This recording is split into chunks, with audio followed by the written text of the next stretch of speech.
n'est pas un jour joyeux. Il y a quelques jours, un de nos collègues est décédé, qui est enterré aujourd'hui, Marc Rassenfoss, a été conseiller de l'action sociale très jeune, en 1985. Il a été élu conseiller communal aux élections de 1988 et devenu conseiller communal jusque fin 2018. Et certainement que s'il avait été candidat, il aurait encore été élu.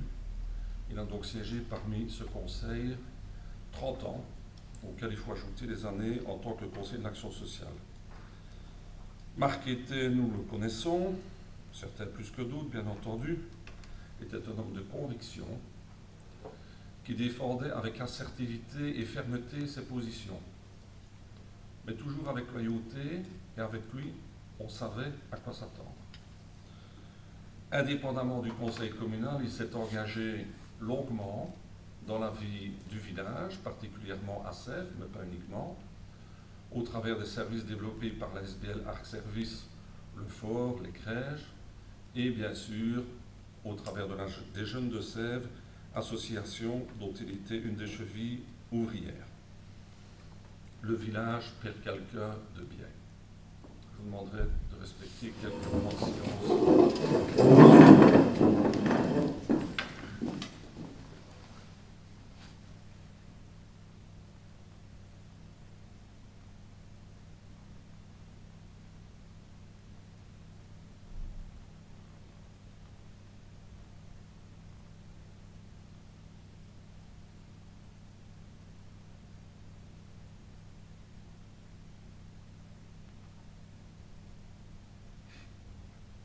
Je vous remercie.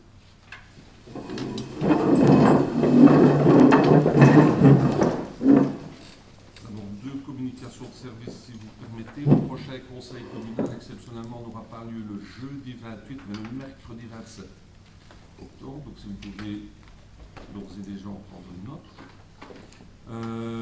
Vous avez aussi un petit folder pour une soirée gersoise. Donc, nous avons le plaisir de pouvoir assister au premier week-end d'Artagnan qui se passera dans la zone du tourisme du pays de Herve, avec une présence importante à Benimine. Et le samedi 16 tout particulièrement, il y a une soirée. Et pendant le week-end, nous aurons le plaisir d'accueillir une forte délégation des communes jumelées du Gers. Le but de cet événement est de mettre en valeur les produits du Gers, certainement, dans une ambiance type sud-ouest, avec des chevaux, de l'andas, etc. Vous êtes évidemment cordialement les bienvenus. Depuis quelques jours, nous sommes en contact intense avec le gouvernement wallon et plus particulièrement le ministre Collignon pour pouvoir accueillir à la caserne de Sèvres des sinistrés des inondations, dont la situation reste difficile, d'autant plus que l'hiver arrive, bien entendu, et tout le monde n'a pas encore le gaz, l'électricité, etc.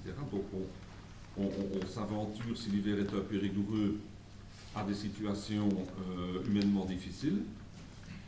Donc nous avons, en collaboration avec le ministre Collignon, présenté au gouvernement wallon un projet d'aménagement ultra rapide du bloc E de la caserne. Donc le bloc est à droite quand on rentre, dont on sait qu'on a l'idée d'en faire du logement, ça s'est repris dans le schéma de rénovation urbaine, et donc ici l'idée serait d'aménager le plus rapidement possible l'étage 1 et l'étage 2 et de créer 8 appartements en regroupant les studios qui se trouvent aux extrémités. Chaque appartement comprendrait 2 chambres, une buanderie, des espaces de rangement et un espace de vie, et de créer 40 studios. Donc toutes les chambres des soldats, il y en a 80, on les regrouperait 2 par 2. Et chaque studio, ça serait pour des couples ou des isolés, comprendrait une chambre indépendante, une salle de bain, WC, douche, évier, et un coin de vie avec kitchenette. C'est un investissement qui est aux alentours de 3 millions d'euros. Le projet qui est sur la table du gouvernement wallon et qui est présenté par le ministre Collignon est que la région ferait une subvention directe à la commune de Menis d'1,5 million. La commune de Trouve ferait une subvention de 500 000 et nous mettrions évidemment le reste en tant que tel. L'idée est que ce soit affecté pendant une durée de 2 ans.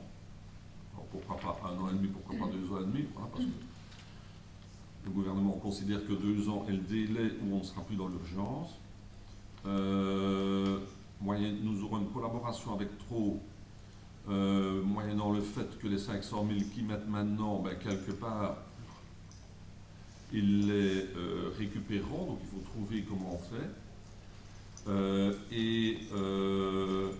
Nous aurons une collaboration toute particulière avec le CPS de Tro pour la gestion des personnes, puisque les personnes ne seront pas domiciliées sur Bleny, mais continueront à dépendre du CPS. Parallèlement à cela, le gouvernement est très embêté parce qu'ils ont prévu un programme d'acquisition ou de location, je ne sais pas exactement, important de containers pour accueillir les personnes, mais ils n'ont pas de terrain. La commune de Tro n'a pas de terrain. Et donc ils nous ont demandé dans ce contexte-là si nous acceptions de mettre à disposition gratuitement des terrains. Nous avons dit qu'on pouvait envisager la partie qui est devant la caserne de Sèvres, parce qu'elle est proche de la voirie et il faut des terrains qui sont facilement équipables équipables, c'est français ça, en eau et en électricité, bien entendu. Donc la région vient demain voir un petit peu ce qu'il y a moyen de faire par rapport à cela. On vous demanderait de rajouter à ce conseil un point en urgence, compte tenu de la rapidité avec laquelle tout cela se fait et qu'on avait pensé aujourd'hui, on voulait nous en informer, c'est la moindre des choses, c'est un point important quand même. Nous n'avons pas encore le cahier des charges, qui est en cours de rédaction.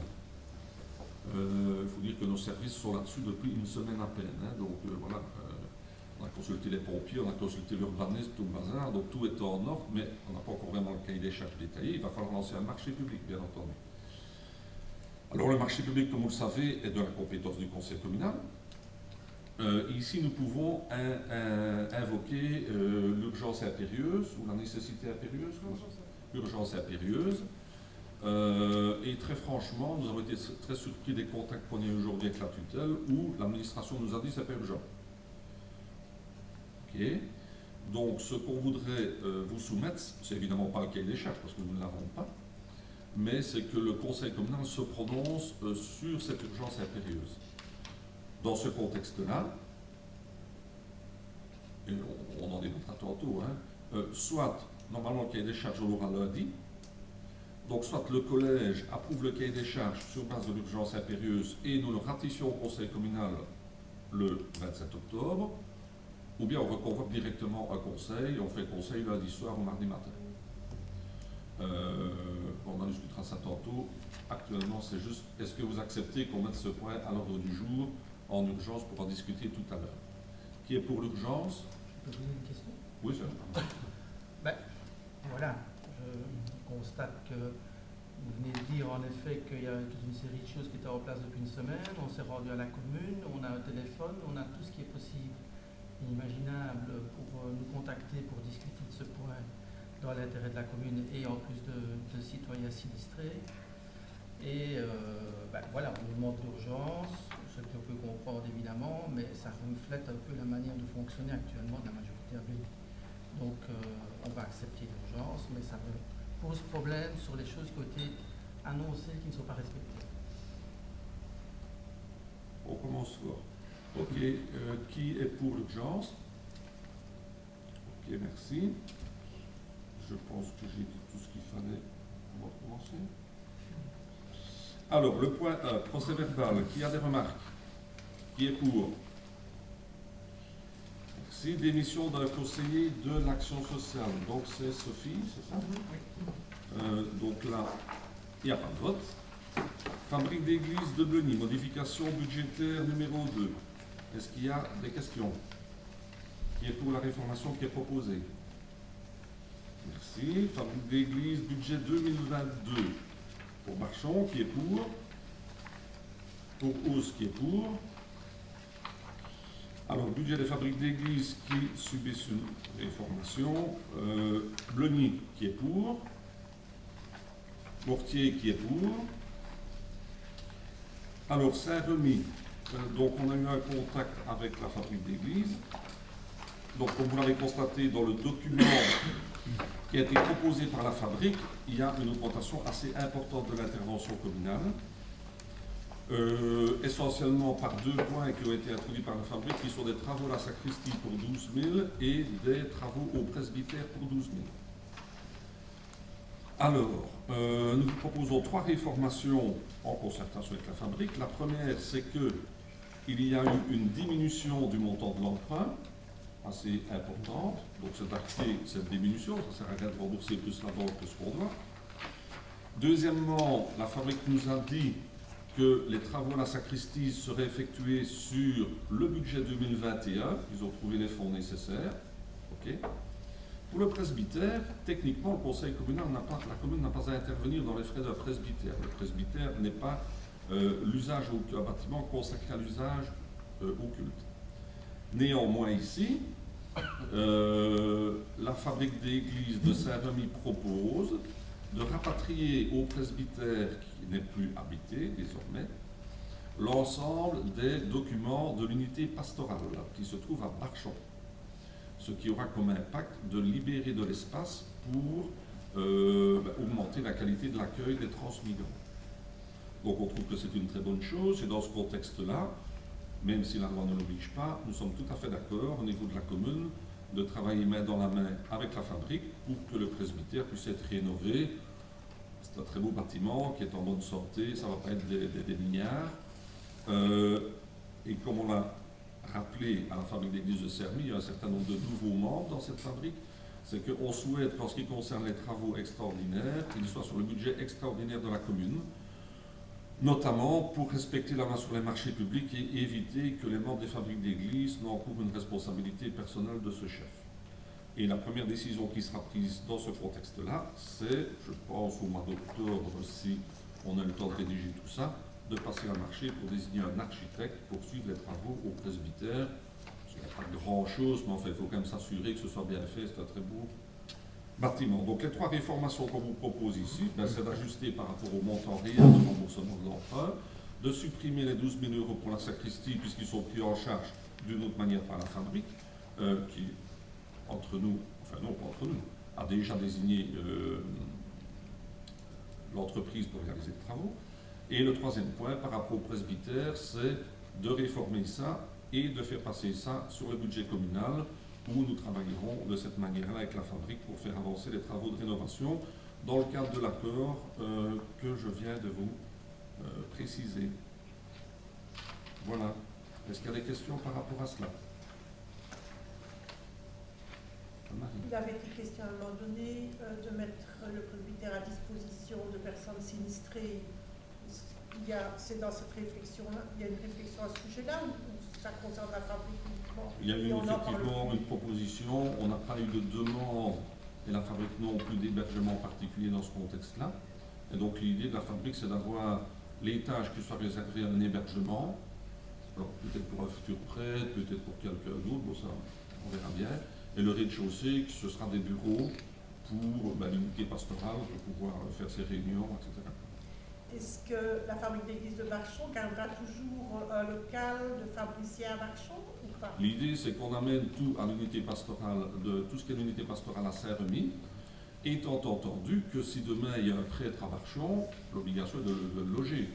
Moi, je parlais des documents de la fabrique d'église de Barchon, proprement dit. Pas d'unité pastorale. Hein. Comme j'ai compris, tout sera regroupé au niveau du presbytère de Saint-Remy sur l'entité pastorale. La fabrique d'église de Barchon est d'accord? Je ne parle pas des locaux de l'unité pastorale, moi je parle du local de la fabrique d'église de Barchon. Honnêtement, je n'en ai pas encore parlé avec la fabrique d'église de Bleuny, de Barchon, pardon. Mais comme j'ai compris la discussion à la fabrique d'église de Saint-Remy, je pense qu'ils s'en sont parlé. Mais là, on préviendra les... On avance. S'il vous plaît. On avance. D'autres remarques, d'autres questions? Qui est pour ces amendements?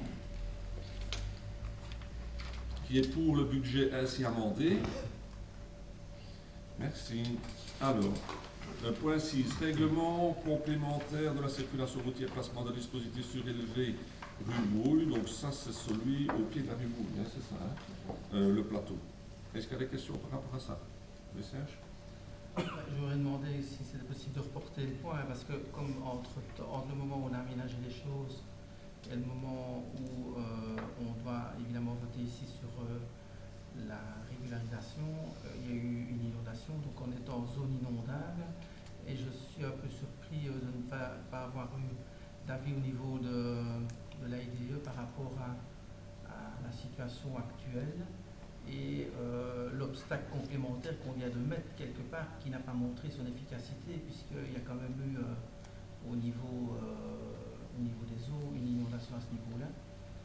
Et en fonction de ça, c'était peut-être l'occasion d'avoir un avis au niveau de l'AIDE par rapport à l'écoulement des eaux dans l'état actuel des choses et s'il n'y avait pas moyen d'envisager ce plateau-là peut-être à un autre endroit, je n'en sais rien, moi, un peu plus haut éventuellement pour éviter l'écoulement des eaux. On ne va pas se disputer pour ça. Il est fait de toute façon. Tu veux qu'on reporte? Pour réfléchir, peut-être poser la question à l'AIDE. Merci. Merci. Alors, le point 7, crédit urgent pour la réparation du camion MAN, ratification. Est-ce qu'il y a des questions? Qui est pour? Situation de la caisse du directeur financier au 31 mars au 30 juin. Avez-vous des remarques? Donc là, on ne vote pas en acte. Subside dans le point 9. Subside dans le cadre de la gestion de la crise liée à la pandémie Covid-19. Il y avait en réalité une erreur matérielle qui était dans la décision. Donc on demande de corriger l'erreur matérielle. Tout le monde est d'accord? Qui est pour? Merci. Alors, subside 2021. Vous rappelez qu'on avait octroyé 10 000 € à la SBL Solidaire de Barchon, qui avait introduit une demande d'intervention auprès de la ministre Montréal. La ministre Montréal a octroyé l'aide. La question se pose maintenant, est-ce qu'on demande effectivement la récupération des 10 000 ou pas? Alors, la réflexion qu'on vous soumet est la suivante. Ça se passe très bien. Ça se passe très bien d'un point de vue humain. Ça se passe très bien d'un point de vue éducatif. Ça se passe très bien d'un point de vue sécuritaire parce qu'il y a beaucoup moins de circulation dans les rues et je vais dire ce sentiment d'inquiétude s'est largement dissipé dans le quartier. Et ça se passe très bien au point de vue sanitaire parce que les personnes sont quand même vues. Donc il y a un contact de ce point de vue-là. Donc nous pensons que l'accueil de nuit est quand même quelque chose de très utile. Et nous proposons qu'on accepte de ne pas récupérer ces 10 000 € de façon à ce que la SBL puisse continuer tout l'hiver, à tout le moins, d'organiser l'accueil de nuit, ce qui implique le paiement d'éducateurs. Donc, ils ont besoin de sous pour ça, et on fera le point avec eux par rapport au timing jusqu'à fin mars, comment ils s'en sortent au point de vue financier. Donc voilà, dans ce contexte-là et sur base de ce raisonnement, nous vous proposons de renoncer à l'avance de fonds récupérable que nous leur avions octroyée. Est-ce qu'il y a des questions ou des suggestions? Anne-Marie.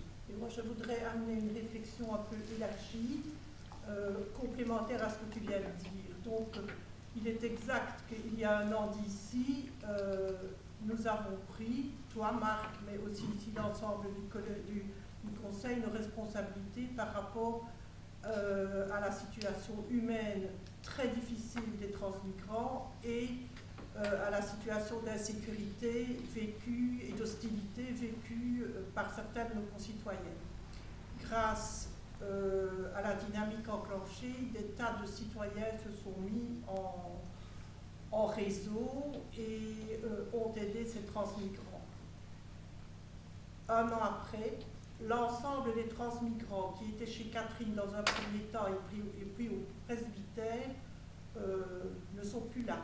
Soit ils sont passés en Angleterre, tous les derniers passages se sont faits en Zodiac ces derniers temps, soit ils ont demandé leur statut de réfugié politique et le CPAS ici donne d'ailleurs des cours de français intensifs à certains d'entre eux. Donc, ceux qui étaient là n'y sont plus. Le presbytère, actuellement, sert de base arrière pour une série de personnes qui tentent le passage d'Angleterre via les parkings de Warem ou via les Calais, puisque certains font les allers-retours sur Calais.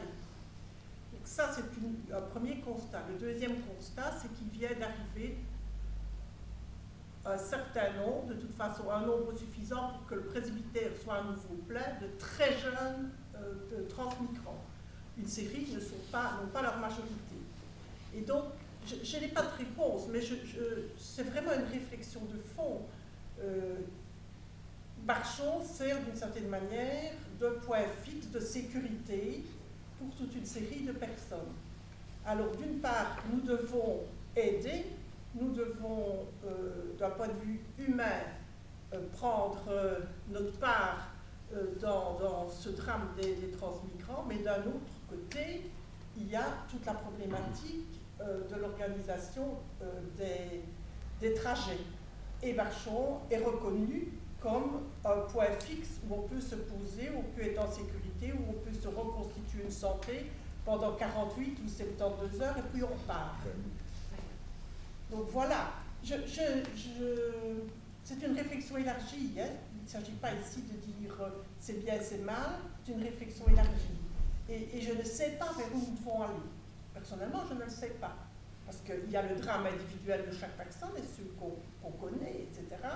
Mais il y a aussi la continuité qui s'installe.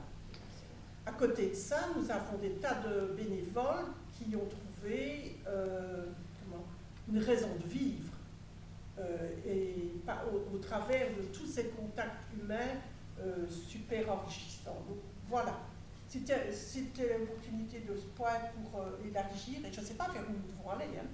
Et nous ne le savons pas non plus, nous en avons débattu au sein de l'ICDH, nous ne le savons pas. Ici, nous allons voter, hein. C'est pas ça le problème. Le problème, c'est à terme. Qu'allons-nous faire à terme? Et alors, après, j'ai une toute petite question, c'est où en est-on avec les pompiers?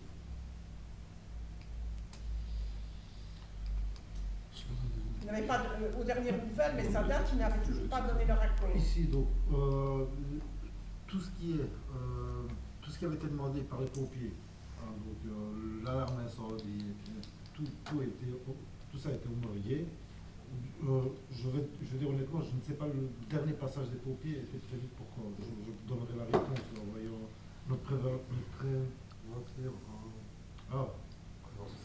conseiller en prévention, voilà. Donc je lui poserai la question et je vous donnerai la réponse, mais les travaux ont été effectués, demandés par les pompiers. Porte-feu, l'alarme incendie, toute une série de choses qui avaient été demandées. La deuxième sortie, etc. Tout ça a été fait. Voilà. Merci. Mais peut-être qu'ils sont passés, je ne saurais pas dire à Marie, je ne les ai pas tous sortis. Parce qu'il y a plusieurs bâtiments qui ont été visités par les pompiers, donc je ne saurais pas le dire. Voilà. D'autres remarques par rapport à ça? Moi, je rejoins un petit peu la réflexion qui vient d'être énoncée par Anne-Marie. Effectivement, on en a discuté aussi en interne et on est évidemment d'accord sur le fait qu'il faut poursuivre l'accueil, puisque Anne-Marie l'a justement dit, il y a de l'humain derrière et c'est une situation qui est dramatique pour les transmigrants. Donc on ne peut pas rester insensible à cette situation, mais on s'est fait également la réflexion de se dire qu'est-ce qu'on va faire à moyen et long terme. Effectivement, je pense que ça se sait maintenant, Barchon devient un peu un point relais dans un réseau de passeurs. Et c'est là où on doit se poser la question de l'utilité. Est-ce qu'on continue, est-ce qu'on ne continue pas, dans quelle forme, sous quels moyens? Je pense qu'il doit y avoir une réflexion de fond qui doit être menée tous ensemble pour voir un petit peu ce qu'on va faire à long terme.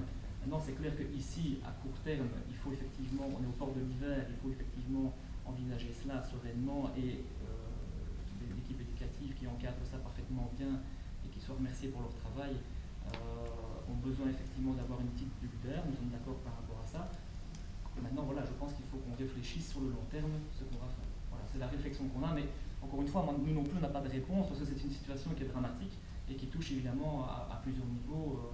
Il y a le fédéral, il y a le régional, il y a le communal, enfin, tout ça c'est très complexe, on en a parlé depuis des mois et des mois, donc on sait très bien, mais il va falloir à un moment donné se poser la question du long terme. Et Anne-Marie, pour revenir à ce que tu m'as demandé, donc le contrôle basse tension était conforme et on attend le contrôle de gaz ici début octobre avant le passage des pompiers. Voilà. Donc on attend toujours la réponse des pompiers. Donc on attend le gaz et puis les pompiers. Voilà. Mais je crois que vous êtes en contact rencontré ici avec la police, parce que pour dire que Marchon est un centre de contact, vous avez des informations de la police pour dire ça? Ou vous avez entendu parler que... J'attire votre attention simplement. Hein? Je n'ai pas dit ça, moi, je n'ai pas dit que Marchon est un centre de contact, je dis que Marchon est actuellement une base arrière qui permet aux personnes de venir se reposer. Celles qui partent au départ de Warem, on a des personnes qui viennent. Donc, voilà. J'ai bien compris. Bien De toute façon, le tam-tam fonctionne entre eux. Hein. Ce que je n'aimerais pas, c'est que le tam-tam fonctionne de la part de mandataires publics pour alimenter les rumeurs. Et donc, simplement, vous n'avez aucune information de la police pour dire ça. Et je vous invite à la prudence en affirmant que c'est un centre de contact, de repli, etc. Soyez prudents avec ça. C'est tout ce que je dis. Et quand vous aurez des informations officielles de la police, ben vous les donnerez si vous estimez devoir les donner. Est-ce qu'il y a d'autres remarques par rapport à ça? Ok, donc nous votons sur la non-restitution de l'avance de fonds qui est pour. Merci. Alors, nous sommes au point 12, CPS, modification du statut du personnel. Est-ce qu'il y a des remarques? Ah, pardon, 11, qui est pour. Le point 12, CPS, modification du règlement de travail du personnel. Est-ce qu'il y a des remarques? Qui est pour. Merci.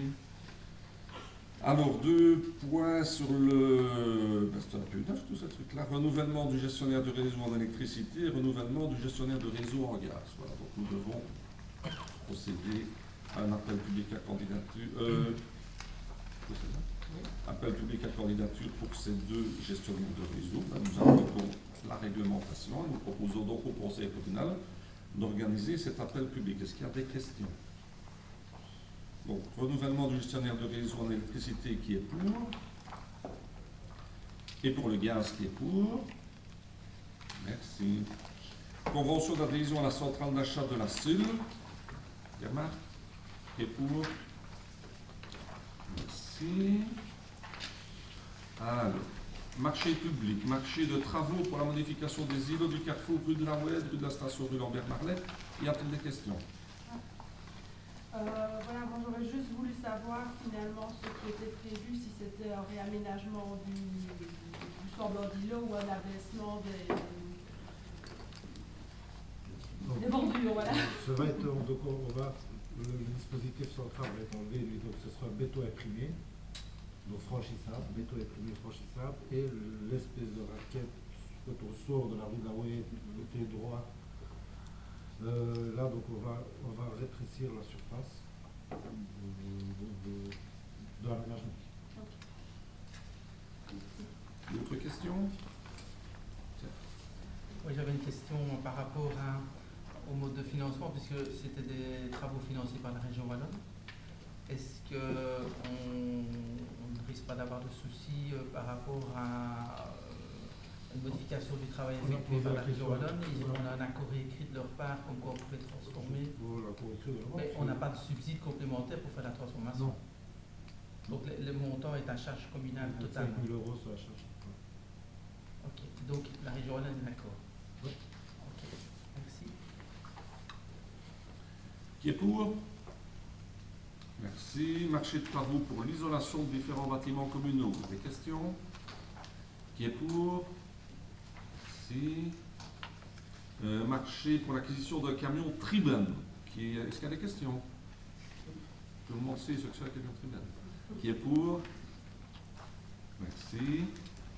Alors, modification de la trace, du tracé de la voirie communale rue Nicolas-Arnolus. Donc ça, c'est un petit bout qui est réclamé. Hein, par, des questions?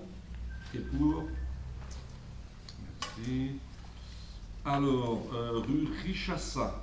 Alors là, il y a eu une session à un moment donné, mais on s'est aperçu qu'il y avait eu des erreurs de calcul, c'est ça, donc on vous propose de corriger la surface à céder. Qui est pour?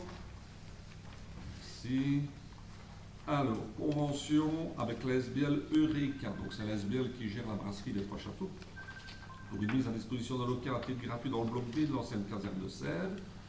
Donc, la SBL Eureka gère la brasserie des Trois Châteaux dans une optique sociale, puisque c'est une brasserie de réinsertion de personnes qui sont en difficulté au niveau du marché de l'emploi.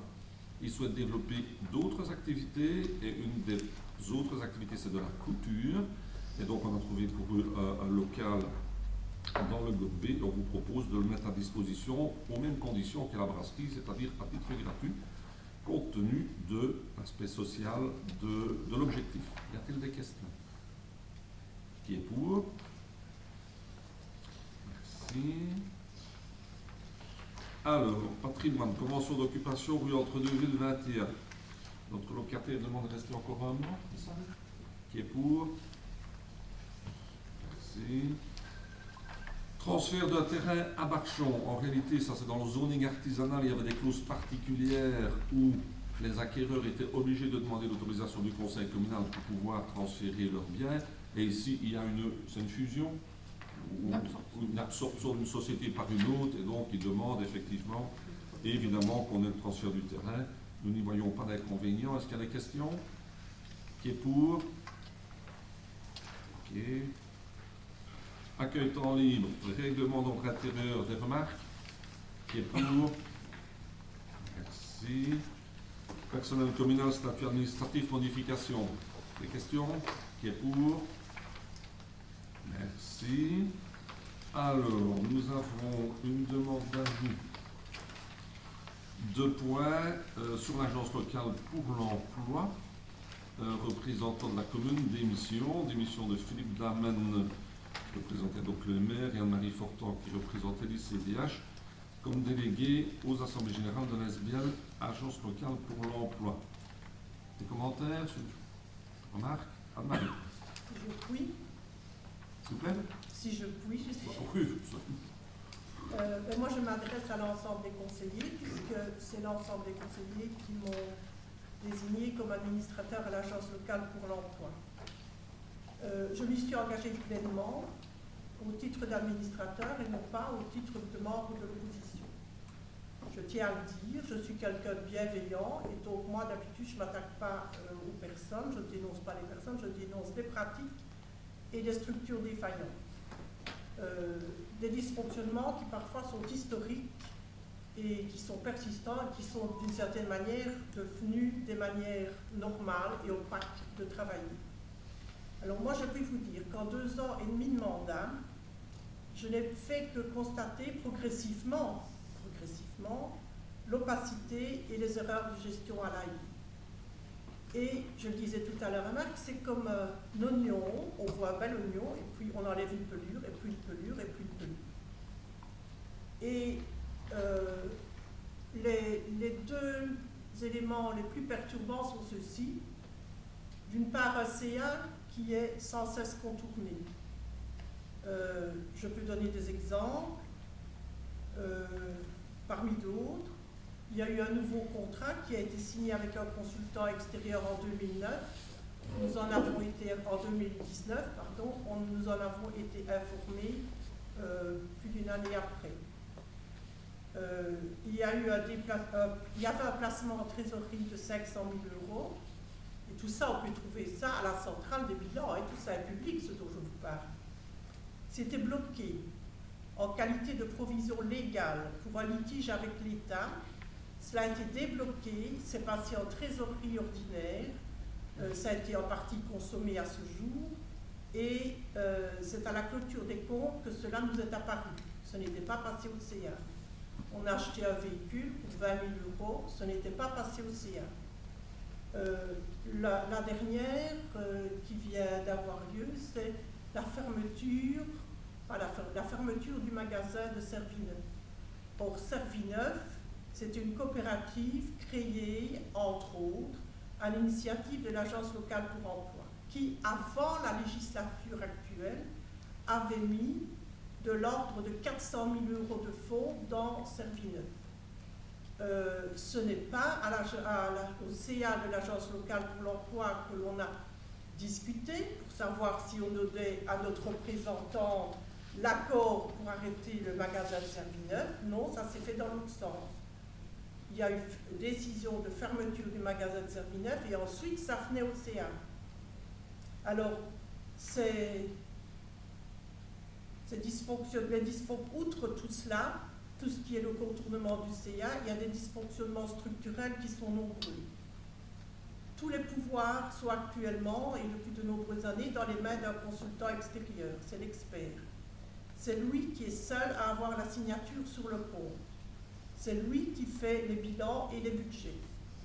Alors j'ai posé à de très nombreuses reprises et après 4 ou 5 mois, j'ai posé une série de questions précises. Des questions précises, tantôt écrites, tantôt orales. Je n'ai jamais eu de bilan social détaillé relatif à l'activité de l'entreprise. Ça ne nous a pas été communiqué. Je dis bien un bilan social détaillé, autrement dit, combien avons-nous de travailleurs en activité? Combien sont actuellement, par exemple, en chômage corona?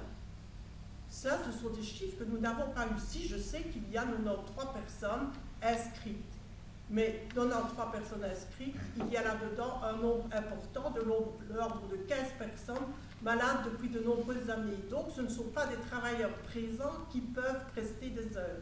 Comment voulez-vous prendre des mesures quand on n'a pas des chiffres précis qui nous permettent de travailler? Alors, en 2010, je dis bien 2010, l'ALE avait un trésor de guerre conséquent, puisqu'il s'agissait de plus d'1 million d'euros. Or, tous les bilans, à l'exception d'un, ont été négatifs et déficitaires depuis 2011. Alors, le Covid n'a évidemment rien arrangé. Le Covid, c'était l'an dernier. Le déficit a encore plongé. Vous ne sauriez pas aller voir le bilan de 2020 à la centrale des bilans, parce qu'il n'a pas été remis. Il devait être remis pour fin août, il n'est pas remis. On est déjà avec 120 € de sanctions, et cette sanction augmente encore avec les mois de retard. Inutile de vous dire, et ça je l'avais exprimé déjà au mois de juin, tellement j'étais inquiète, le trésor de guerre est épuisé, et nous sommes maintenant dans une situation plus que délicate. Je pourrais encore vous parler de la situation des chèques ALE, je ne le ferai pas, parce que de même que je peux aussi vous parler de la quasi-absence d'organisation de formation durant ces années. Alors moi, personnellement, je ne vous demande qu'une chose, c'est que dans les faits,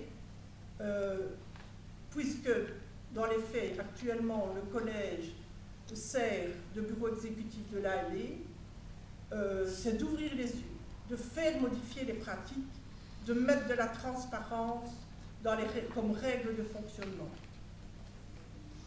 Je vous en prie, à l'ALE, il ne faut plus de mesurettes. Il ne faut plus de mesurettes. Il faut vraiment remettre de cheval. La situation est grave. Elle n'est pas irrémédiable, mais elle est grave. Et il y va de l'emploi de plus de 70 travailleurs. Voilà, j'ai essayé durant ces 2 ans et demi d'avancer, et je me suis chaque fois heurtée à des murs et à des non-réponses, à des réponses qui n'en étaient pas. Ça, c'est plus exactement ça. On me dit, oui, tu peux demander, mais il ne faut pas prendre de temps. Oui, enfin bref, je ne vais pas ici entrer dans les détails. Voilà, vu la situation telle qu'elle était, il m'est apparu que la seule possibilité que j'avais pour essayer de faire bouger les choses, et c'est paradoxal, c'était de déposer ma demande d'arrêt comme administrateur à l'agence locale pour l'emploi. Merci de m'avoir écouté, et j'espère le meilleur pour l'agence et pour les travailleurs demain et après-demain. D'autres questions, suggestions, remarques? Je vais peut-être effectivement dire un petit mot, puisque Philippe Damen, qui est le délégué maire au conseil d'administration, à l'Assemblée générale et au conseil d'administration, n'est pas conseiller communal, donc il n'est pas là pour avaloir son point de vue et les raisons de sa démission, même s'il a rédigé un courrier qu'il a envoyé pour justifier un peu sa demande de démission. J'ai vu dans la presse que le maire était un peu le bouc émissaire, donc je vais peut-être répondre à l'une ou l'autre chose que j'ai pu lire. Moi, je suis fortement chagriné par la situation effectivement telle que décrite par Anne-Marie. Au MR, on a une philosophie, c'est que les administrateurs sont libres au niveau de leur mandat. Et donc effectivement, Philippe, lorsqu'il a été désigné après les élections de 2018, il n'était jamais impliqué en politique avant, donc c'est quelque chose de tout à fait nouveau qu'il faisait. Il s'est investi dans le mandat qui lui a été confié avec minutie, avec probité, et en essayant de travailler dans l'intérêt de son mandat et de l'ASBL dans laquelle il était. D'ailleurs, il y a eu un blocage au niveau du conseil d'administration au début de la législature, et le déblocage est arrivé par un accord tripartite dans lequel on disait on va travailler main dans la main, en toute transparence, et on va collaborer.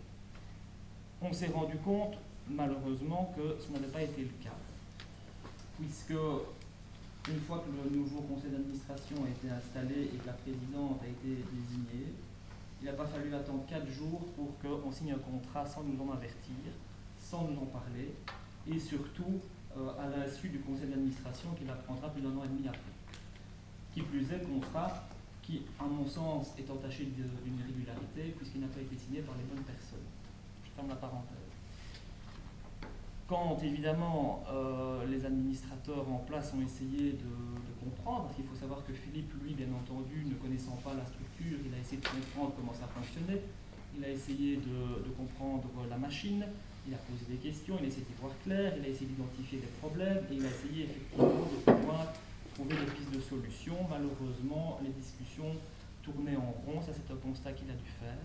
Et là où j'ai envie de répondre, c'est que quand on dit qu'il va se promener, qu'il ne vient jamais aux réunions, on est un petit peu passé en revue. Il faut savoir que sur les 5 conseils d'administration, les 5 assemblées générales auxquelles il a participé, il a été absent à une seule assemblée générale, donc il a participé à 4 assemblées générales sur 5, et à la 5e, il a donné une procuration, et il a bien entendu fait une note de plus de 2 pages, me semble-t-il, pour pouvoir exposer son point de vue. Pour les conseils d'administration, c'est la même chose. Il a été présent à 8 conseils d'administration sur 11, et pour les 3 autres, il a effectivement donné procuration avec des notes explicatives de son point de vue, étant entendu que, évidemment, les dates ne sont pas, dates des conseils d'administration et de l'Assemblée générale ne sont pas prises en tenant compte des agendas de tout le monde. C'est une date qui est imposée, on est présent, on n'est pas présent, et donc il a fait ce qu'il a pu.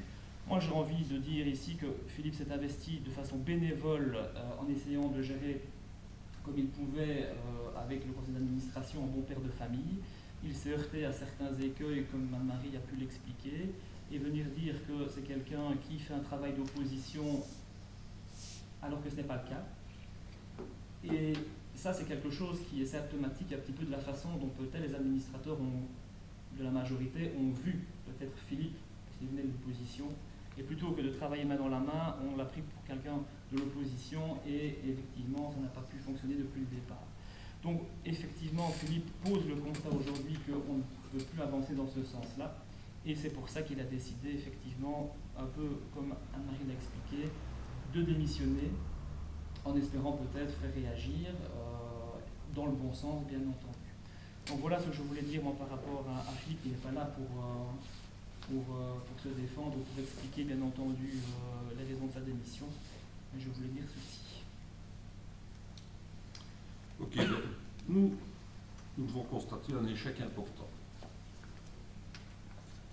et très ciblé. Il y a plusieurs ASBL paracommunales.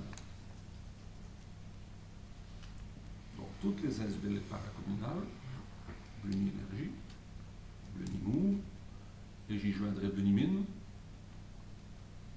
il n'y a jamais un problème politique. Et de façon implicite, ce que vous essayez de dire, et j'ai entendu la remarque de Serge tantôt,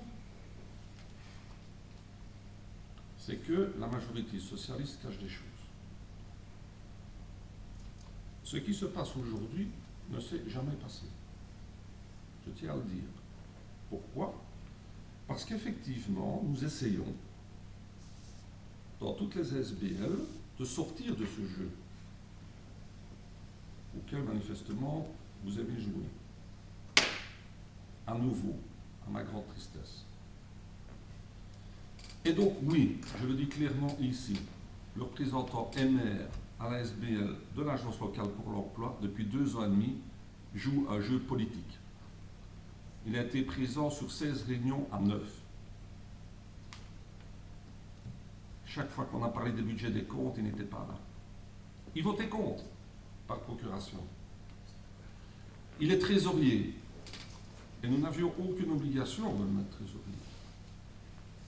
Je rappellerai qu'effectivement, l'accord que nous avons passé tous ensemble, et avec beaucoup d'espoir, déçus de part et d'autre, comme je le vois, c'était qu'on crée un bureau exécutif qui puisse faire face à des situations difficiles. Personne ne nie que la situation, particulièrement de la gestion des titres-services, et c'est le cas chez tous les gestionnaires de titres-services, est une situation tendue. Et il y a certaines particularités à l'agence qui sont structurelles et sur lesquelles il faut prendre des mesures. Et nous avons décidé ensemble que sur les 5 membres du bureau exécutif, il y aurait un représentant du monde socio-économique, c'est la vice-présidente, et 4 représentants du conseil communal, de façon à permettre à chaque parti d'être présent. C'était une erreur. Nous aurions dû appliquer l'esprit de l'agence, c'est-à-dire un esprit paritaire, et sur les 5, avoir 3 représentants du conseil et 2 du monde socio-économique. Nous avons joué le jeu d'ouverture, effectivement, de ce qui se passe dans l'ensemble des autres ASB. Dès le début, le trésorier est rentré dans une stratégie de harcèlement, je vais même dire de pilonnage, en s'absentant des bureaux exécutifs et en venant ensuite au conseil d'administration avec des tonnes de questions, sans jamais, et pas une fois, venir voir les documents comptables à la SBL, tout en se plaignant d'un manque de transparence et qu'on ne communique pas les éléments.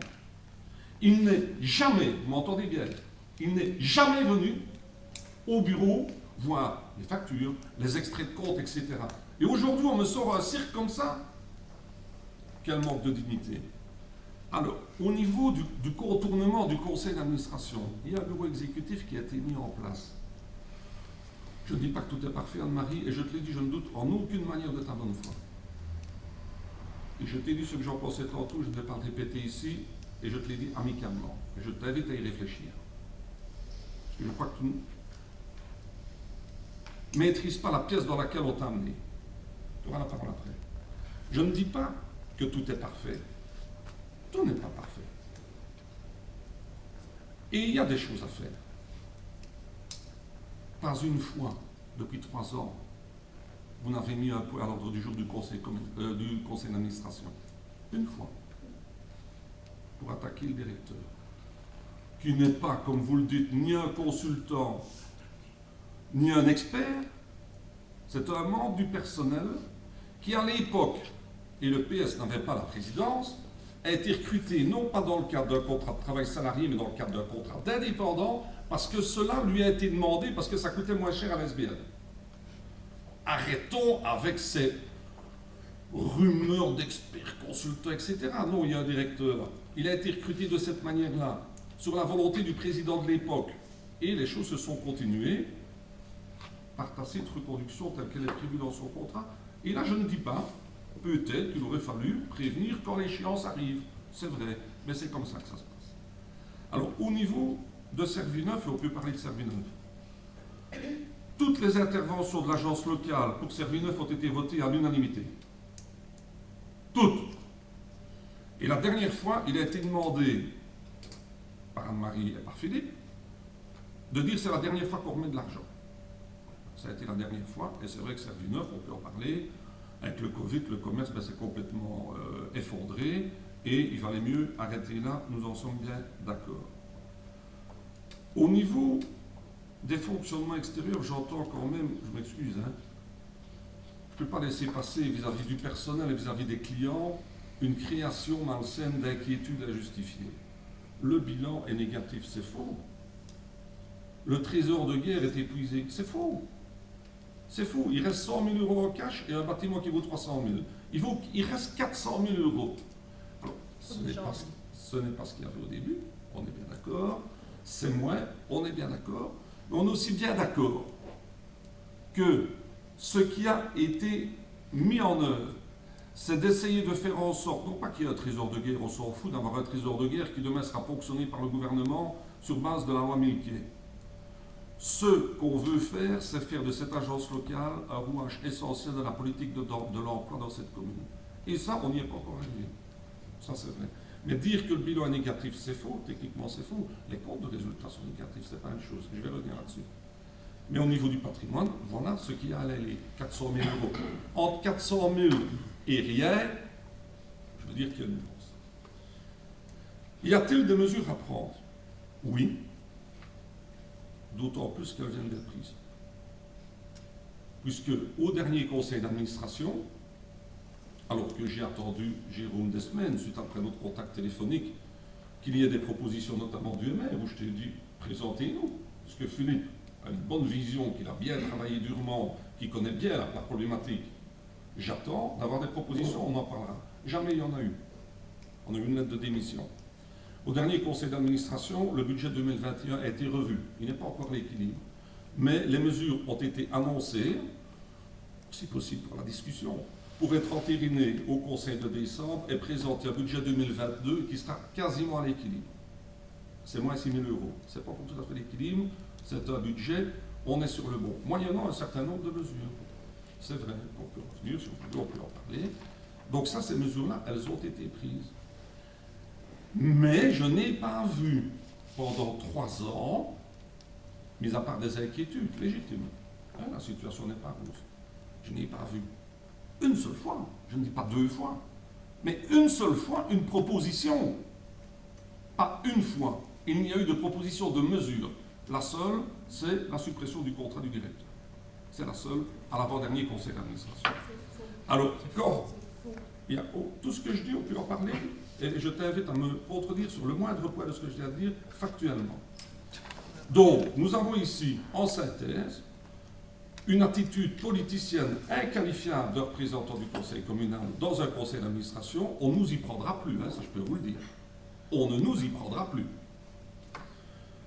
Qui a mis une pression en interne incroyable, qui n'a fait aucune proposition et surtout qui n'a jamais fait son travail. Parce que quand on me dit j'ai fait mon travail avec Minutie et pas une fois en 3 ans, quand on est trésorier, on vient vérifier ni les factures ni les comptes, ou bien je rigole, ou bien je pleure, ou bien je m'énerve. Donc je ne vais faire aucun des 3. Donc il y a eu un conseil d'administration de l'agence locale en prenant des mesures pour 2021. Le budget qui a été élaboré intégrait complètement la crise Covid qui a un impact. On peut revenir sur les éléments techniques hein, si vous voulez. On verra si vous les connaissez. Parce que facile de critiquer, hein. Vous connaissez les dossiers aussi. Le niveau d'activité dans une structure telle que celle-là génère inévitablement le résultat, au cours des résultats, pas au bilan. La crise du Covid a entraîné une diminution importante de l'activité. Évidemment, il n'y a pas de dessin à faire par rapport à ça. Et donc le budget initial qui avait été voté a intégré de façon réaliste, pessimiste les choses. Il a été rectifié au dernier conseil d'administration et les mesures ont été proposées au conseil d'administration et votées à l'unanimité des membres présents et il n'y avait pas que des pièces. C'est ce qui s'est passé au dernier conseil d'administration et donc j'imagine bien qu'au mois de décembre, janvier, les choses seront en route dans l'intérêt du personnel et des clients, mais s'il vous plaît, tout le monde a le droit à la parole. Hein. Ne racontons pas des bêtises qui vont effrayer le personnel inutilement alors que ça ne correspond pas à la réalité. Mais je suis très triste de cette situation. Très triste. Et quand on a croyez-le bien, et quand on a discuté ensemble pour faire cette équipe, je crois que ce serait une bonne équipe. Je ne m'attendais pas à une attitude pareille. Marie, tu as la parole. La tristesse, elle est réciproque. Tu as commencé par dire que c'est un échec, c'est un échec. Ça peut arriver. Moi, je n'ai pas parlé du PS. Entends bien qu'à aucun moment je n'ai cité le mot PS aujourd'hui dans mon intervention. Parce que je ne veux pas que ce soit un débat politique. On est toujours, on politise toujours les choses. Mais moi, je n'ai jamais vu ma présence à l'agence locale pour l'emploi comme une démarche politique. Soyons clairs, même si je venais d'un mouvement. Donc ça, c'est la première des choses que je voulais dire. Je dis tout de suite que je suis entièrement d'accord avec toi, et sur ce point-là, ce n'est pas de toi que je parle, tu as remarqué. Mais je n'aime pas non plus qu'on divise. Enfin bref, je m'en tiens à mon propos. Tout à l'heure, Jérôme vient de dire quelque chose qui me semblait tout à fait juste. Si, ici, au sein de nos contacts, nous avons eu un consensus entre les différents partis, puisqu'à l'origine, c'était quand même les partis, pour déterminer la structure du bureau exécutif de l'Agence locale de l'emploi, très vite, Anne-Marie Fontan, d'origine du parti CDH, je me suis trouvée dans une situation dans laquelle je n'avais jamais été, c'est que chaque fois que j'ouvrais la bouche, j'étais suspecte. J'étais suspecte de vouloir chercher des choses, j'étais suspecte de manœuvres politiciennes. Donc, je pense qu'il m'a bien fallu 2 ans, je me trompe peut-être encore, pour être acceptée dans ce que j'étais vraiment, un administrateur pur et simple. Ce qui fait que, dans un premier temps, toutes les demandes d'information ne m'étaient pas données. Je puis sortir des PV où on me répond « Ah non, cette information-là, on ne la donne pas par écrit. Tu peux la consulter, mais on ne te la donnera pas par écrit. » C'était quoi l'information? Combien avons-nous de travailleurs actuellement en équivalent temps plein à l'Agence locale pour l'emploi? Et le sentiment que j'avais, c'est que quoi que je pose comme question, eh bien, le directeur, appelez-le comme vous voulez, avait le sentiment que je lui en voulais. Écoutez, moi je suis allée une fois, je ne sais pas si c'est le lieu de raconter cela, mais je suis allée une fois, je me suis trouvée devant une personne qui se sentait tellement mal, qui devenait rouge, qui se sentait à la poitrine, qui allait me faire un infarct, dans tous les cas c'était ce qui était dit, que je me suis dit que je n'irais jamais plus rien consulter dans un contexte semblable. Dans tout ASBL, moi j'étais dans des tas d'ASBL, lorsque l'on a le bilan, on a un bilan social, on a des graphiques, on sait comment évolue la caisse au fur et à mesure de l'année, on sait les écarts d'une année à l'autre en termes d'emploi, etc. Les emplois, où est-ce que je les ai eus, les emplois? Et encore, à la centrale des bilans, où là, qu'est-ce que je constate, puisqu'on m'a dit on a créé plein d'emplois? Ben non, on a créé effectivement plein d'emplois, 2011-2013. Depuis lors, le nombre d'emplois, il est le même, en équivalent temps plein à la banque, à la santé. Sauf que nous avons les malades de longue durée. Donc, il n'y a pas photo. Si vous avez 15 membres du personnel qui sont absents de longue durée, ces membres du personnel, ils ne travaillent plus.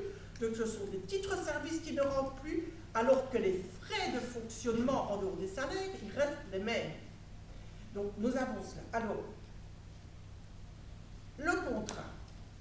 Je suis d'accord avec toi. Dans un premier temps, nous étions avec prolongement tacite annuel du contrat. Et puis, 1er mars 2019, c'est un nouveau contrat qui est fait, pour une période de 3 ans renouvelable. Et quand nous avons convoqué le conseil d'administration fin août, ce n'était pas pour dire c'est terminé. La question était, est-ce que le CA fait la reconduction tacite de ce contrat ou est-ce qu'on le modifie? Parce qu'entre-temps, ce contrat, il nous coûte 110 000 € année, dans un contexte quand même difficile. Il ne s'agissait pas de dire il part, il s'agissait de dire est-ce qu'il y a reconduction tacite ou pas.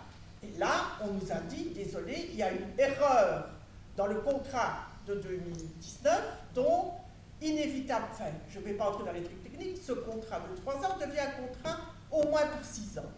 L'affaire, elle était réglée. On n'a pas dit, l'affaire, elle était réglée. On actait cette situation de fait. Alors, je suis d'accord avec toi, hein. Je suis d'accord avec toi, avec 400 000 € au 1er janvier. 1er janvier. Alors, on est avec, je réclame depuis le début des propositions de bilan, pas au milieu de l'année, pas au mois d'août. Hein. Au mois d'août, on ne sait plus rien faire, agir sur la situation sur les mois qui viennent. Or, c'est ce qui se passe, nous avons des bilans, des budgets à mi-année pour l'année en cours. Donc les 400 000 de début d'année, dans la situation de Covid que nous avons encore connue durant tous ces premiers mois, ils ne seront plus de 400 000 en fin d'année. On tient, hein, cette année-ci, il n'y aura pas de souci cette année-ci. Hein, voilà. Alors, Ben, on peut encore reprendre un point par point. Moi, je constate un échec. Et alors, où je suis triste, hein, c'est que je ne pense pas que, j'espère, dans tous les cas, que personne au sein du CA, parce quand j'écris à Marie, présidente, que je lui demande des données, qu'est-ce que Marie fait? Elle les envoie au directeur. Et moi, je m'adresse au président du conseil d'administration. Les envoie au directeur. Il n'y a pas de réponse. Je fais quoi? On est en pleine crise. Je demande des éléments clairs et je n'ai pas de réponse. Alors, où je ne suis pas d'accord avec toi, si je puis me permettre, c'est que j'ai fait des propositions. J'ai commencé tout au début, là, très naïvement, à faire des propositions. Donc, on était à ce moment-là, début 2019, à faire des propositions pour augmenter les possibilités d'emploi au sein de l'AME. Mais je n'étais pas entendable, c'était trop tôt.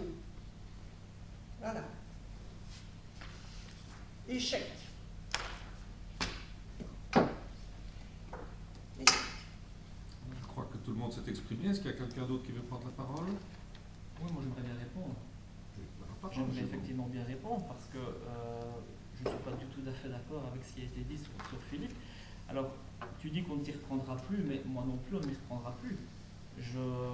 J'ai peut-être été naïf de faire confiance dans l'accord et de croire en l'accord qui avait été pris au début de la législature, et je me rends compte, en réalité, je fais le constat, et c'est là où je suis moi profondément déçu, je fais le constat qu'à partir du moment où la situation a été débloquée, à partir du moment où vous avez eu la présidence, et donc en cas de blocage à double voix, vous aviez gagné tout, et vous avez fait ce que vous voulez en nous mettant directement de côté. Et il n'a pas fallu attendre 4 jours. Il n'a pas fallu attendre 4 jours.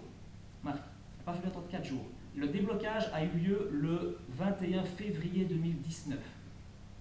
Le conseil d'administration a eu lieu le 25 février 2019. On a désigné tout le monde. Et le 1er mars 2019, sans nous en parler, on signe un nouveau contrat. Où est la collaboration? Où est la transparence? Il n'y en a pas. Alors de deux choses l'une, pour reprendre une formule que tu as consacrée vis-à-vis de Philippe, soit les administratrices ont agi de leur propre initiative sans en concerter, et alors c'est grave parce qu'elles n'ont pas respecté l'accord qui avait été pris, soit elles ont agi en concertation, voire sous tes instructions, et c'est d'autant plus grave parce que c'est toi qui nous as pointé un couteau dans le contrat de confiance. Et ça, moi, c'est là où je suis meurtri dans ce dossier. Parce qu'on a vraiment voulu faire de la collaboration, et Philippe n'est pas un politique. Philippe n'a jamais été candidat aux élections. C'est quelqu'un qui, à un moment donné, a bien voulu se mettre dans un conseil d'administration, et il a agi, non pas dans un jeu politicien, parce que c'est pas un politique, et c'est vous qui le voyez comme un politique.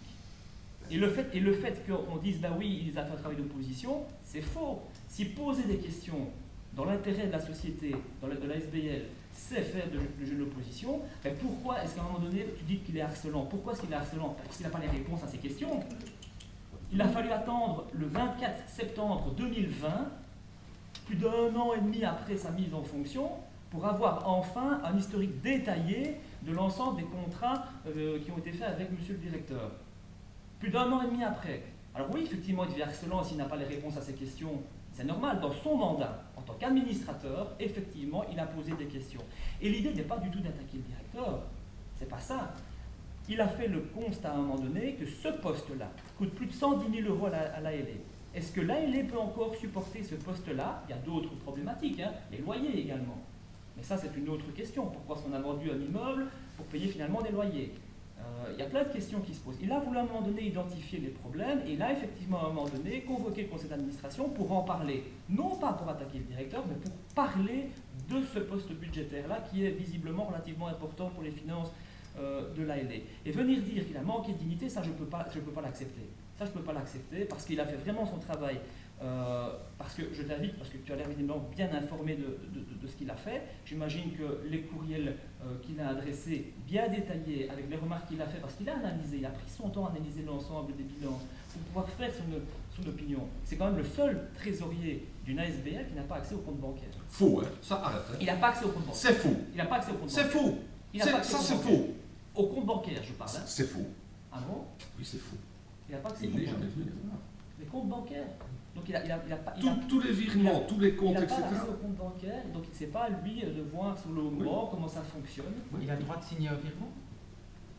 C'est le trésorier. Il n'est jamais venu. C'est le trésorier. Il n'est jamais venu voir aucune pièce comptable, jamais. Il a les bilans.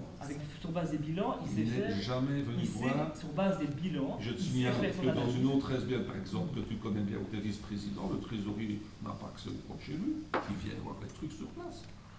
C'est tout. C'est comme ça que ça se passe. Non, Ça s'appelle- non, c'est pas comme ça que ça se passe partout. Et Ça se passe pas comme ça partout. Et ça s'appelle exercer son mandat. Et quand on est trésorier, on vient sur place voir les pièces comptables, comme vous, en tant que conseiller communal, vous allez trouver le receveur, tiens, je vais avoir telle pièce, etc., etc. Donc tout ça pour dire qu'il a fait une analyse, et sincèrement, son analyse, quand il détaille les chiffres, c'est un travail de fond. C'est un travail de fond. Et j'imagine que tu as dû voir ces courriels passer, donc tu as pu te faire ta propre opinion. Alors peut-être que ces courriels ne vont pas dans le sens que tu aimerais que ça aille. Peut-être, Non, d'accord. c'est pas ça. Toujours Moi, si je peux me permettre, parce que tu dis que ton administrateur que tu as désigné est libre, donc tu t'es rendu compte il y a 2 mois de la situation. Si il est administrateur, c'est, en plus trésorier, c'est de venir en réunion, quand on parle des budgets des comptes. Pas de harceler, de pilonner avec des mails, des questions contre courant, etc. C'est de venir aux réunions qui sont programmées. Et en même temps, je ne dis pas que tout est parfait. Hein. Rien n'est parfait sur la terre. Hein. Mais de là venir dire un manque de transparence, etc. Et je comprends ce que Anne-Marie dit, c'est son sentiment, et un sentiment, ça ne se discute pas. Et j'ai bien écouté ce que tu as dit, crois-le bien. Mais ici, non. Hein. Des manques de transparence, c'est faux. Et alors venir dire il a travaillé avec Munici, on arrête de rire. Hein. Quand on est trésorier et qu'en presque 3 ans, on n'est pas venu une fois, pas une, voir les comptes, les virements, etc. Bon, voilà, maintenant, tu as ton sentiment. J'ai effectivement mon sentiment et je vois qu'effectivement on préfère charger le trésorier plutôt que de voir la réalité en face, ce qui est dommage. La réalité, elle a été traitée au dernier conseil d'administration où vos représentants ne sont pas venus, qui a rectifié le budget 2021 et qui a adopté les orientations pour le budget 2022 qui ramène les comptes à l'équilibre. Et encore une fois sans concertation, donc c'est bien la preuve qu'il n'y avait absolument aucune concertation. On vient avec un conseil d'administration en présentant des bilans, des C'était à l'ordre du jour du bureau exécutif avant, ou sans discussion. c'était à l'ordre du jour du bureau exécutif avant, vos représentants ne sont pas venus non plus. Bien sûr, ça va, ils sont démissionnaires, c'est normal. Ah, De moment, on s'est assez moqué d'eux, hein. Je peux comprendre qu'au bout d'un c'est pas moment, une ils question décident d'arrêter. Hein. Chacun est libre, Anne-Marie. Oui, je voudrais dire 2 choses. Moi, je ne puis pas te rejoindre, Marc, quand tu dis qu'il n'était pas là. Les CA, le BEX précédait le CA, précédait l'Assemblée Générale, et là où il a été absent, c'était chaque fois aux Assemblées Générales de fin août, donc au CA qui précédait et au BEX qui précédait, parce que c'était ses vacances annuelles. Je ne vais pas le défendre, c'était un fait. Et ça, 2 années d'affilée, c'était à la même période. Ce qui explique qu'il a été absent à 3 CA et absent à une Assemblée Générale. Ça, c'est une chose. Alors, concernant les budgets, je l'ai exprimé, ils n'ont jamais été faits en BEX. Les budgets, ils sont faits par ailleurs et on nous les amène au bureau exécutif en disant voilà le budget qu'on va soumettre au CA. Donc, non, là, ce n'est pas. Si c'est comme ça que Mais je tu crois. Alors, Tu viens de dire qu'effectivement tous les budgets sont mis au bureau exécutif avant le CA. mais c'est juste avant le CA, et tout ça dans un laps de temps, sauf la dernière fois, puisqu'il y a des nouvelles règles qui fait qu'il y a maintenant une distance temps entre le CA et l'Assemblée Générale. Et non, c'est une situation qui est une situation délicate, et en même temps, c'est une situation, c'est la réalité. C'est la réalité. Et alors, je puis, hein, si vous en doutez encore, je puis donner les courriers dans lesquels je demandais déjà depuis mi-2019 une série d'informations concrètes avec des chiffres concrets et précis pour avoir une idée claire de la situation. Et cela, je n'ai pas eu de réponse. On m'a répondu, et c'est acté, qu'on ne donnait pas par écrit ce genre d'informations, que ça avait été décidé dans un CA il y a 7 ans. Voilà, comment voulez-vous qu'on prenne des mesures? Comment voulez-vous que l'on travaille à une amélioration d'un organe quand on n'a pas les données concrètes sur lesquelles agir? Dites-moi, est-il normal que ce soit par la banque des données que j'apprenne que nous avons 64 équivalents temps plein au travail et que c'est maintenant, aux dernières nouvelles, 67,8, donc il y avait 64 en 2003, c'est devenu 67,8. Et que là-dedans, je sais par ailleurs, parce qu'on en a discuté concernant ce que l'on faisait avec ces personnes, qu'il y a environ 15 personnes malades. On a combien de travailleurs? On a combien d'heures potentielles? Parce que ces heures potentielles ramènent des titres-services, donc ça ramène de l'argent. Et cet argent, on sait quelle part on a par heure de travail pour couvrir l'ensemble des frais. Ben, on a beau faire tous les calculs. Malheureusement, je ne les ai pas ici, je les ai faits. On n'a même plus le ratio qui permet de couvrir les frais ordinaires. Et je ne parle pas encore des frais extraordinaires. Je peux parler de l'ALE. L'ALE, il y a la moitié du salaire du directeur qui est sur les chèques ALE. L'ALE, depuis 2 ans, ne fonctionne plus. Est-ce normal de rester dans une situation semblable avec 70 000 de frais de direction dans un service qui ne fonctionne plus?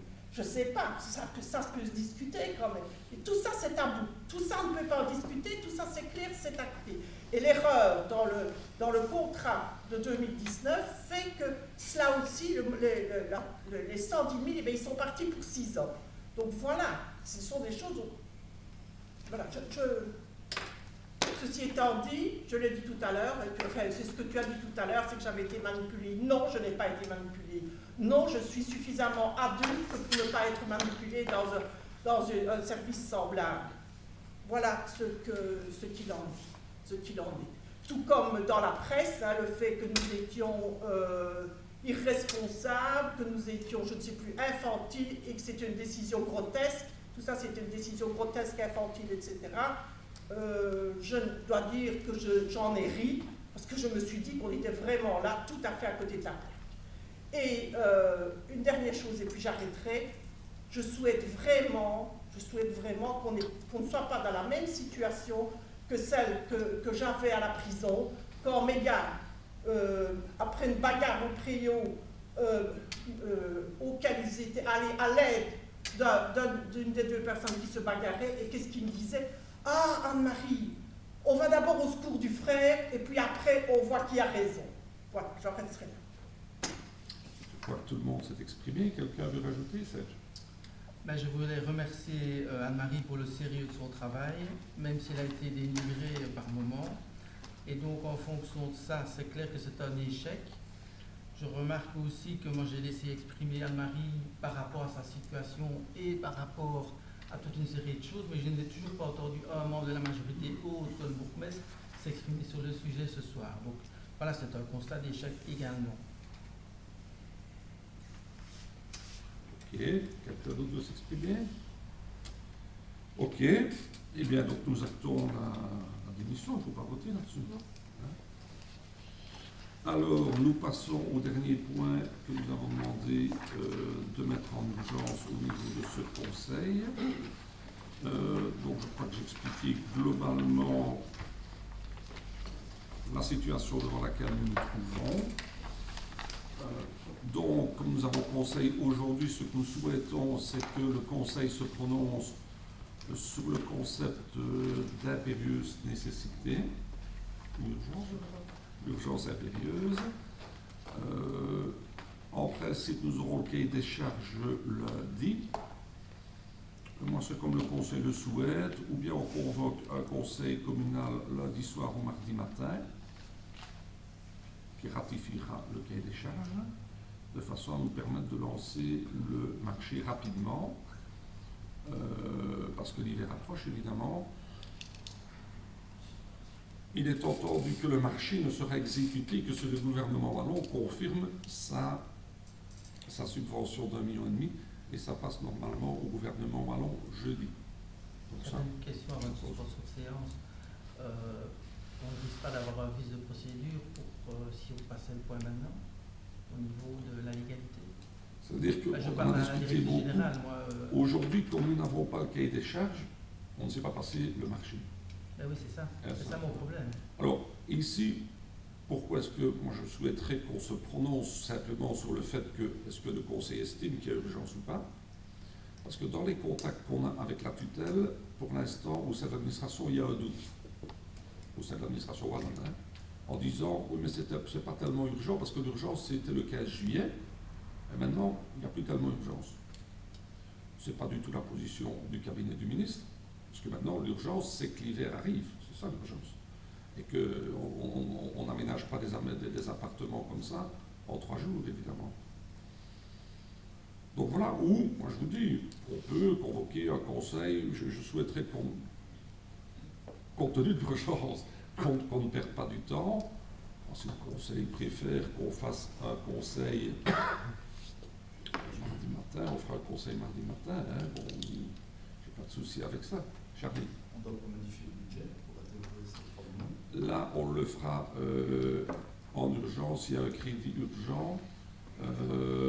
Et effectivement, la modification budgétaire qu'on passera le 27 octobre, il y aura 3 millions en dépenses, 1,5 million en recettes du gouvernement wallon et 500 000 en recettes du CPS de Trou, et un certain nombre d'autres adaptations extraordinaires pour retrouver le million, hein, et rester dans les clous, quoi. Donc on doit le faire à ce moment-là. Ça, au niveau du collège, on a pris un crédit urgent par rapport à ça, pour pouvoir lancer le marché. Et lancer le marché avant d'avoir le budget, c'est légal. Là, on peut, à partir du moment où on a pris le crédit urgent et qu'on rectifie par une modification budgétaire au prochain conseil. Marie. Oui, l'aménagement du bloc en appartement et en studio. Est-ce qu'une fois que les sinistrés ne seront plus présents, est-ce qu'il y aura des travaux à refaire encore dans des perspectives d'auberge de jeunesse, ou est-ce que on serait déjà dans, comment est-ce que je dirais, faire d'une pierre deux coups, si on peut exprimer des choses comme ça, ou non? Oui. Donc ici, l'idée est, je ne parle pas de rez-de-chaussée ni des caves, hein, est de faire l'auberge de jeunesse sur la gauche en essayant de garder un nouveau endroit pour le CPS, hein, style logement d'urgence, et pour le reste, des logements pour les adultes autistes, les mineurs non accompagnés et sans doute quelques codes d'étudiants, quelque chose comme ça, pour amener un peu une population jeune aussi sur le site de la caserne. Donc ça, c'est ce qui était prévu depuis longtemps. Je ne dis pas qu'il y aura aucun aménagement à faire, parce que je vois, on n'a pas encore fait les plans par hypothèse, hein, et notamment les 2 SBL avec lesquels on va travailler, on ne les a pas encore vraiment rencontrés pour est-ce qu'il faut un animateur là, un surveillant là, etc. Bon.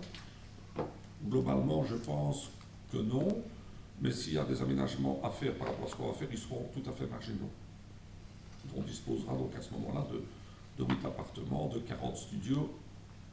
Je veux dire, une auberge de jeunesse où il y a 20 studios, c'est déjà quelque chose de chouette, quoi, hein. Moi, Donc on fait d'une pierre deux coups. Une autre question qui porte plutôt vers le CPAS, mais c'est quand même lié. Donc, les personnes vont être domiciliées chez nous et à charge de notre CPAS en partie. Non, justement. Donc, Qu'est-ce qu'il y a à y les discussions que nous avons avec le CPS de Trou, et ils sont très attentifs à cela, c'est que les personnes sont en situation d'urgence, mais continuent à dépendre du CPS de Trou.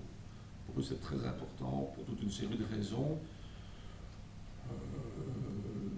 D'une part, conserver leur population, hein, parce qu'avec les dégâts qu'ils ont eus, ils voient des jeunes pertes de leur population, donc c'est inquiétant, notamment au niveau des écoles, et au niveau au fond des communes, etc. Donc, l'avantage qu'on aurait, c'est que comme les locaux de notre CPS sont là sur place, on pourra leur mettre des facilités logistiques pour leurs assistants sociaux, de pouvoir suivre les gens. Hein. Et donc ça, c'est le principe de base. Maintenant, peut-être que dans 2 ans, il y en a qui diront, moi j'ai trouvé quelque chose à Bleny, j'aime mieux Bleny, ou j'ai trouvé une copine, et je ne sais pas, hein, bon ça.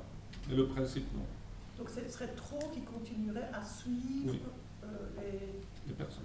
leurs personnes, qui resteraient domiciliées sur Trou ou avec une adresse de référence à Trou. Non. Sur Trou, mais non. attention, les personnes qui seront là, donc l'idée c'est que le CPS de Trou désignera des habitants de Trou, ça ne va pas se mêler de ça. Ce n'est pas nécessairement des personnes qui émargent au CPS. Hein. Non, mais il y en a. C'est des sinistrés. Mais il y en a, évidemment. Donc ça peut être des sinistrés, des gens, ben voilà, c'est bon, patatras, et voilà, ils sont dans l'urgence au point de vue logement. Donc ce n'est pas des critères d'attribution comme un logement social ou des personnes dépendantes nécessairement du CPS, mais c'est le CPS de Trou qui est chargé, ça c'est la demande de la commune de Trou, bon, voilà, Et on ne va pas les mettre notre nez là-dedans, on ne connaît pas les gens, on ne connaît pas les dossiers, etc. Aussi pour des questions de rapidité, que ça se passe bien. Mais les personnes, donc dans ce cas-là, tu n'auras personne qui va domicilier sur site. Il n'y aura personne. Il n'y aura personne qui va domicilier sur site. Donc le principe, il reste sur trop. Donc pour ceux qui dépendent du CPS, ils continuent à dépendre du CPS de trop, mais je le dis. Si dans 6 mois, 1 an, quelqu'un dit j'aime bien. Non, ok, mais dans ce cas-là, les gens qui quitteront le site, ils partiront sur autre chose. Voilà. Donc dans ce cas-là, la question ne se pose pas. Ils ne se domicilieront pas sur le bloc 2. Ils ne se domicilieront pas sur le site en question. Donc qu'est-ce qu'on ferait comme contrat? L'idée pour l'instant qui est sur la table, c'est de faire des contrats d'habitation précaires de 6 mois renouvelables éventuellement. Et on discute, on attend un peu ce que le gouvernement en pense aussi, d'avoir une progressivité au niveau des loyers, des choses ainsi. Le crédit urgent était accordé quand? S'il vous plaît? Le crédit urgent au niveau du collège a été accordé quand? Il le sera lundi. Ah, il n'est pas encore là. C'est parce qu'on a passé tantôt, il me semble que j'ai passé. Ah si, pardon, oui, avant le conseil. Ah, on a fait un collège à 7h15, mais c'est sur le coup Je de fais l'émotion. 2 secondes de suspension de séance. s'il vous Ouais. plaît.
Bon, allez, pour avancer, on propose de faire un conseil mercredi 19h. Ça va? Donc on subit la convocation mardi.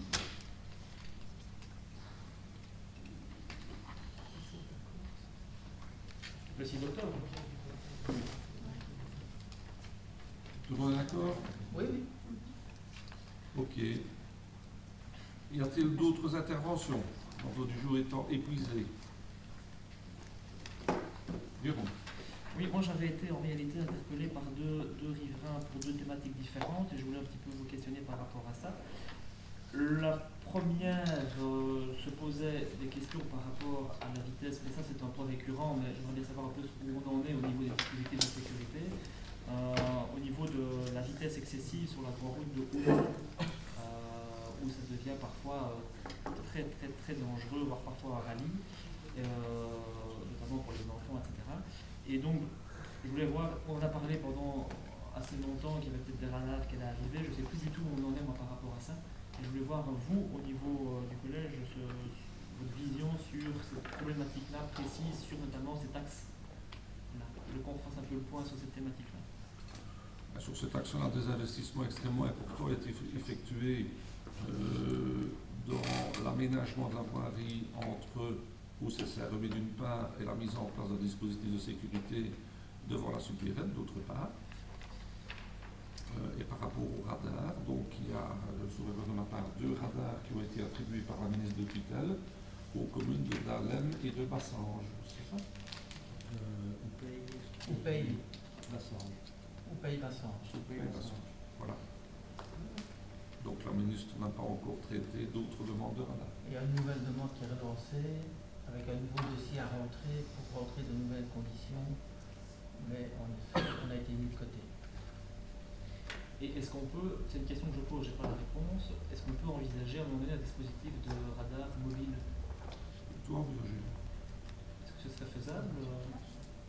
Il y a une voiture flash au sein de la zone de police, mais on est toujours bloqué au niveau du nombre de PV qu'on enverrait au parquet. Et le parquet là dit, si vous augmentez le nombre de PV que vous nous envoyez, nous on ne les traitera pas. Qu'est-ce que tu veux qu'on fasse? On est d'un côté comme de l'autre bloqué. C'est fort informatisé maintenant au niveau des enquêtes. Et tu le diras au procureur, hein. Ok, et la deuxième question, c'était par rapport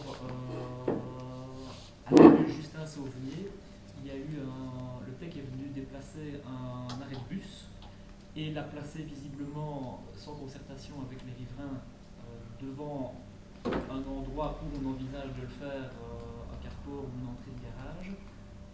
Et donc la question se pose, est-ce qu'il y a une concertation avec vous ou pas du tout? Je réponds. Oui, oui. La demande est passée par le SPE, gestionnaire de la voirie, et par la commune. On n'a pas trouvé d'objection. Le principe de l'arrêt de bus, généralement, il gêne de manière générale toujours celui devant qui on est, mais j'ai eu une concertation depuis avec les propriétaires du bien dont je parle, où le TEC a installé le poteau d'arrêt. Ils avaient en effet des inquiétudes dans le fait qu'on allait éventuellement aménager cet arrêt, donc surélever la bordure, etc. Et disant, à côté de notre garage, il y a un emplacement qui pourrait en effet devenir un carrefour, etc. Dans des cas comme ça, de toute façon, le TEC s'engage toujours à déplacer l'arrêt si la personne a un permis pour réaliser, donc on n'obère pas les possibilités d'aménager les terrains. Donc j'ai eu cette discussion avec le propriétaire et voilà, les infos ont été échangées. Ok, Il est rassuré. Et la dernière question, c'est peut-être quand il y a une crise, en général, on est dans l'urgence, on fait peut-être au plus pressé, et puis après on en tire les conséquences, on essaie de voir ce qu'on peut améliorer pour le futur. On a connu une situation un peu particulière avec la CIL, et donc je voulais voir un petit peu ce qu'il en était par rapport à ça, qu'est-ce qu'on peut améliorer dans le futur, parce que je pense qu'il y a certains riverains qui n'ont pas été forcément touchés par la communication, et je sais qu'il y en a quand même eu, puisqu'il y a eu la CIL qui est passée avec Big Lockdown. voilà, mais tout le monde n'est pas chez soi évidemment à ce moment-là. Il y a les réseaux sociaux, mais tout le monde n'a pas forcément les réseaux sociaux. Je pense qu'il y a eu à certains égards certaines toutes boîtes qui ont été faits, mais comme c'était le week-end, tout le monde n'a pas forcément relevé sa boîte. Exactement. Donc voir un petit peu dans le futur comment on pourrait faire pour pouvoir améliorer la situation. Et surtout, vis-à-vis de la cible, comment ça s'est fonctionné? Est-ce que on tire les conséquences pour le futur? Évidemment, c'est de cette chose. Donc la CIL a super bien travaillé, a effectivement utilisé 3 canaux de communication sur place avec un bigophone, à toute boîte et des réseaux sociaux. Si on a encore qui râlent, tant pis pour eux. Hein. À un moment donné, on est des adultes, il faut appeler des grands garçons et des grandes filles. Alors il y a une jeune dame de Bleny qui s'est répandue sur les réseaux sociaux. Si on doit être attentif à ça. Donc la CIL a super bien travaillé avec 3 canaux de communication, un samedi après-midi. Hein. Bravo l'intercommunal, on fait tout ce que je dis. Pour le reste, on a des grands garçons et des grandes filles à un moment donné. On ne prend tout le monde non plus par la main de cette manière-là, je crois. Non? Je ne dis pas qu'il faut prendre tout le monde par la main, mais c'est juste pour voir, comme je dis, on a une crise, on sait comment ça s'est passé cette fois-ci, qu'est-ce que nous on peut faire au futur pour, si ça revient, pour améliorer la communication, pour améliorer le... On ne saurait pas améliorer la communication, qu'est-ce qu'on doit faire de plus? On a été chez tout le monde dans la moto, là, on est passé avec un bigophone, et on a prévenu sur les réseaux sociaux un samedi après-midi. Tu as une idée de faire mieux? Bon, voilà. Je pose la question. Oui, mais voilà, donc nous répondons ensemble que c'était très bien fait, et qu'il n'y a pas moyen de faire mieux. Et bravo une intercommunale de réagir aussi vite un jour de week-end. Et nos services. Hein? Et nos services. C'est l'administration communale. Et nous services, tout à fait. Et au final, on sait quelle bactérie était dans l'eau, on sait comment elle est apparue. Variant, quelque chose. Il faut demander à la jeune dame de Bleny qui s'est spécialisée sur le Covid et qui maintenant, il y a 2 experts mondiaux, hein. Yara Holt et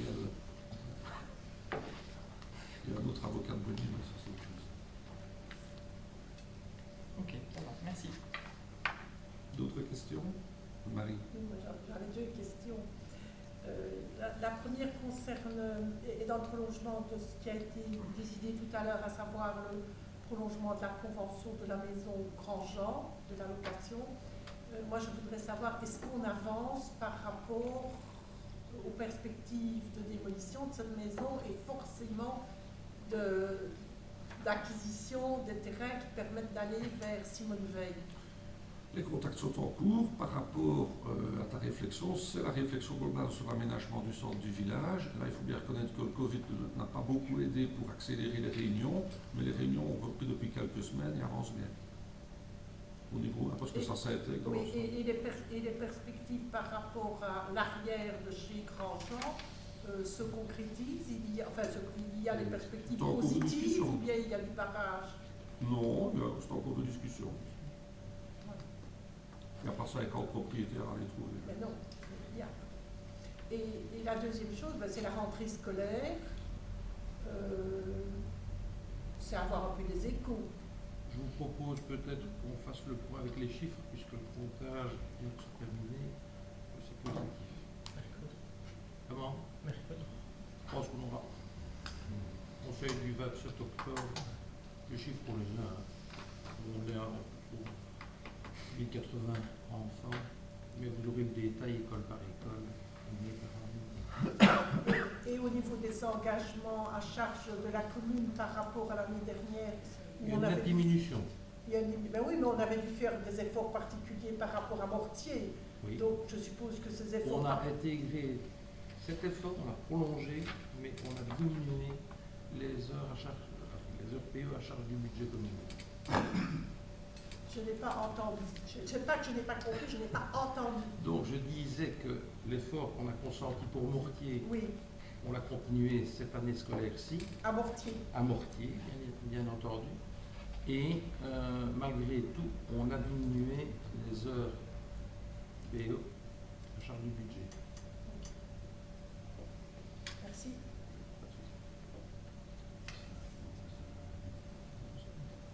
D'autres questions? Non? On va finir par croire que vous êtes interdit de parler. Ok, ben écoutez, la séance publique est terminée. Merci beaucoup au public nombreux d'être venu colorer cette soirée.